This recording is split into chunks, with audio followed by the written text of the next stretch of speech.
everyone. Sorry I can't be with you today, but I am actually holding my podcasting workshop today. I will provide you now with an overview of our summer seminar workshop.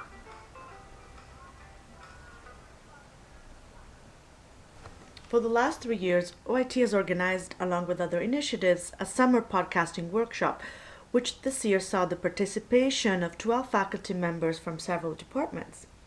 In this workshop, we go through a hands-on training with an emphasis on pedagogy, and one of the principles is that technology should not be an end to itself, but it should be a mean to improve our teaching. What do podcasts do better if you add them to your class and embed them in your own teaching? The podcasting workshop teaches you how to create audio files, video files, and screencasts. The main uses of audio and video files are that you can tutor a student, you can make additional listening, you can evaluate a piece of music, art, or discuss in depth an historical document, you can practice pronunciation or diction, you can also offer support for disabled students. And another good use is that you can show teachers present and create that extra engagement sometimes that is needed in our classrooms. The advantages are that you can listen over and over to a lesson. You can increase the interaction with the teacher, you can supplement the class notes and extend that class time. The portability and multitasking feature of podcasting is also very important.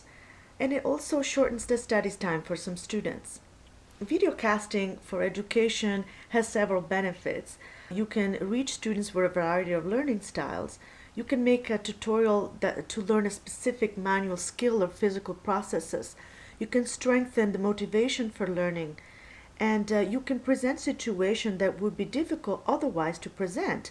For example, go inside the human body, talk about planets, or go back in time, travel around the globe, illustrate complex abstract concepts through animated 3D images, or you can also show experiments that can't be done in a classroom. We see our students every day on campus with iPhones, so why not insert some educational content into them? Well, I will now show you some of the work our faculty has done this summer, and we hope that you will follow in their footsteps.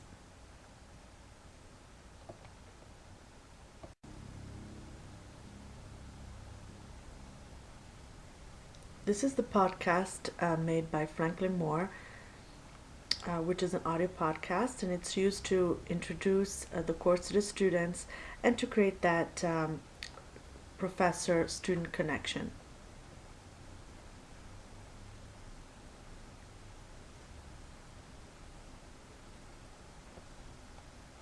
This is Professor Franklin Moore, and this is the introductory podcast for Business Law, Law 41.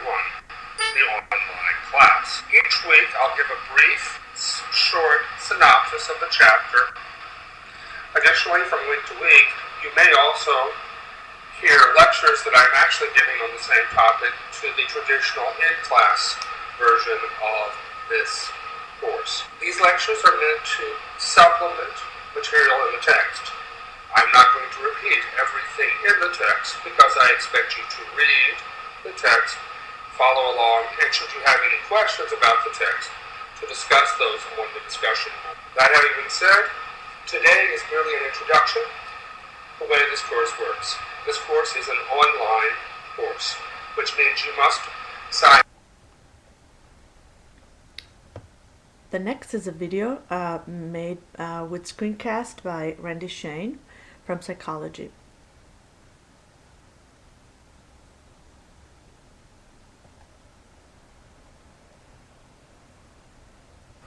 So how does this miracle occur?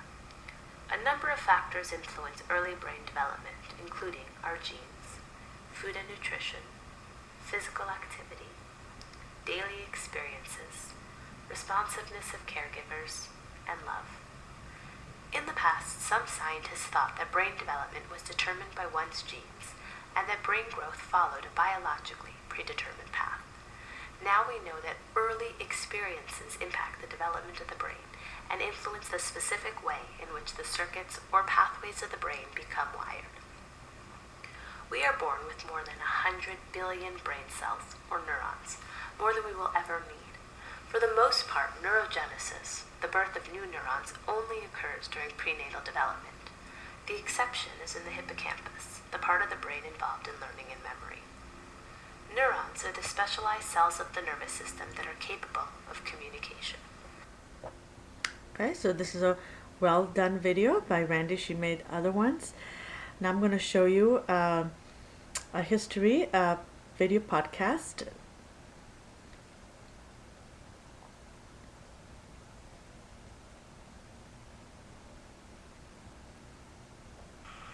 Hello, welcome to the History 10 podcast on fascism. The purpose of this podcast is to prepare you for a class discussion that we'll be holding at our next class meeting on the appeal of fascism. Basically, by looking at fascism through the eyes of its founder, Benito Mussolini, we will ask some questions about what it means and whether or not it makes any sense. What is fascism? Well, if you Google it, you end up with something like this. Definitions that talk about fascism as a radical, authoritarian, nationalist political ideology. Fascists advocate the creation of a totalitarian, single-party state. Or here we are, fascism, a political philosophy, movement, or regime that exalts the nation and often race above the individual. Or how about this one? Fascism is a governmental system led by a dictator having complete power, forcibly suppressing opposition and criticism, and ... Well, we are going to look at fascism through the words of its founder, Benito Mussolini. But first, we need to take a look at the background of this movement, which began in Europe following World War I. Now, after World War I in Europe, there were actually some very hopeful signs about the future.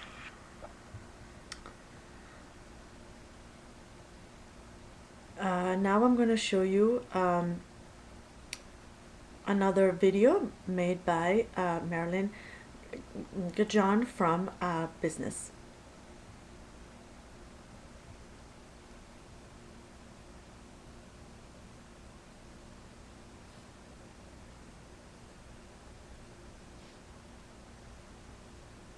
This is a brief look inside a web page.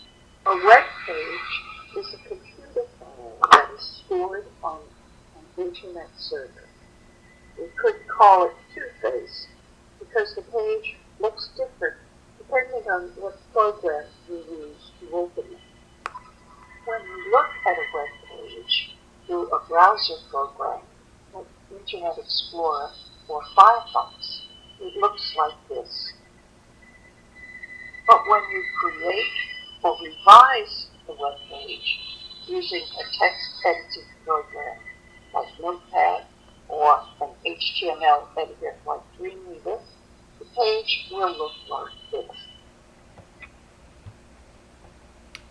We also have several other audio files, such as the one created by Catherine Mebe from nursing. We can listen to her.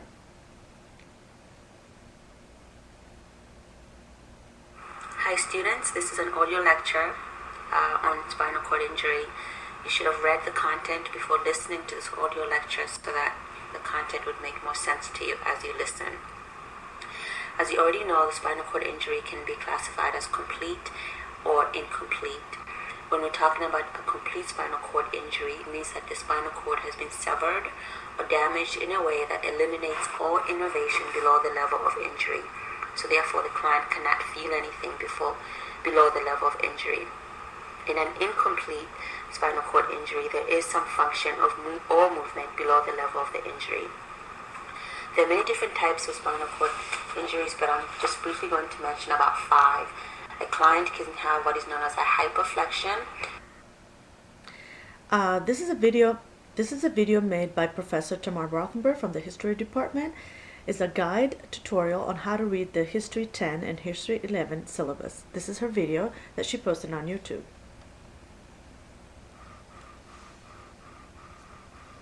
This is the History 10 and 11 syllabus. In addition to this syllabus, you may also get a syllabus from your professor that has the specific requirements for your class, including what goes into your grade.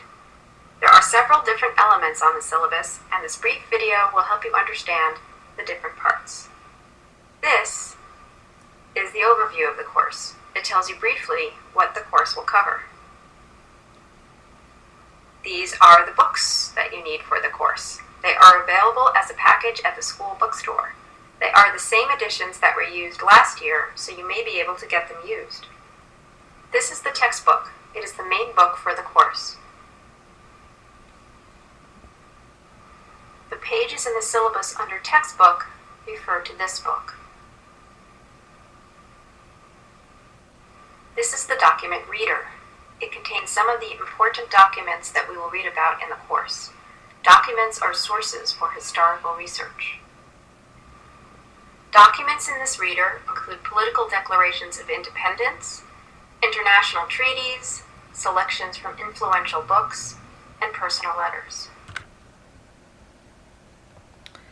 I hope you have enjoyed watching videos made by your fellow colleagues, and I hope you'll be inspired and motivated to learn a little bit more about how to integrate technology and specifically podcasting into your courses. If you have any questions, you can contact the OIT office or contact me directly. Have a great day. Thank you very much. Bye.